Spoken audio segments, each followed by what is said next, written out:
Xin chào tất cả mọi người, Tài Cá Hữu. Hôm nay em Tuấn phục hồi lại dàn nhựa nhám ở về sau biển số và yếm giữa của xe Vision.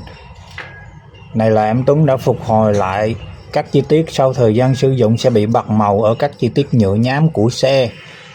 Thời gian thi công tùy vào tình trạng của xe, tối đa là 60 phút trước khi giao xe cho khách. Em Tuấn mong được phục vụ quý khách hàng, anh chị em tốt nhất có thể. Xin cảm ơn và chúc một ngày tốt lành, tó chè. Cô đi, thật tới rồi, thật tới rồi. Cô đi, thật tới